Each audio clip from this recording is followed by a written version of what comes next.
অনেক দিন আগের কথা। বছরটা প্রায় 1875। ভারত তখন ব্রিটিশ শাসনে বন্দী। রাস্তাঘাটে ইংরেজ সৈন্যদের হাঁকডাক। দেশের মানুষ ভয় আর অপমানের মধ্যে দিন কাটায়। সেই সময় নদিয়ার কাছারি অফিসে এক শান্ত গম্ভীর সরকারি কর্মচারী বসে আছেন। তার নাম বঙ্কিমচন্দ্র চট্টোপাধ্যায়। কাজের ফাঁকে মাঝে মাঝেই তিনি জানালা দিয়ে বাইরে তাকান।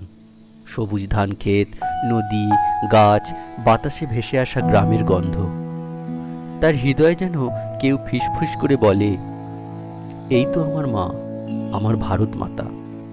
কিন্তু সেই মাকে তো মানুষ ভুলে গেছে। ইংরেজদের ভয়ে মাথা নত করে আছে সবাই। বঙ্কিমচন্দ্র ভাবলেন, যদি এ মাটির মানুষকে জাগাতে হয় তবে এমন এক মন্ত্র দিতে হবে যা শুনলে বুক গর্বে ভরে ওঠে, চোখে জল আসবে, মনে আগুন জ্বলে উঠবে। এইভাবেই জন্ম নিল এক অমর গান, বন্দে মাতারাম, অর্থাৎ আমি তোমাকে প্রণাম জানাই হে মাতা।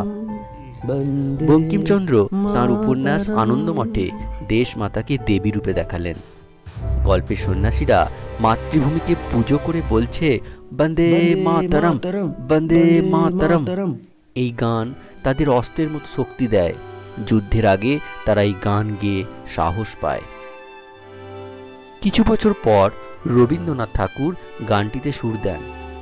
1896 সালে কলকাতায় ভারতীয় জাতীয় কংগ্রেসের সভায় এই গান প্রথমবার গাওয়া হয়।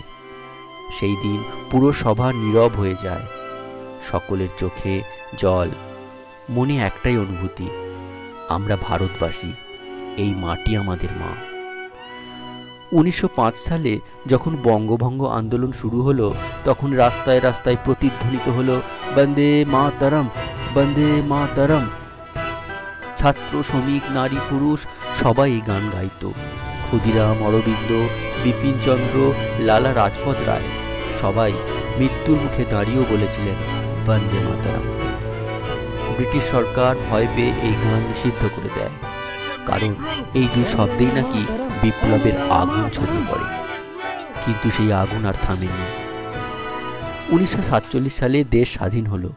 1950 সালে সংবিধান সভায় সিদ্ধান্ত হলো জনগণ মন হবে জাতীয় সঙ্গীত আর বন্দে মাতারাম হবে জাতীয় গান।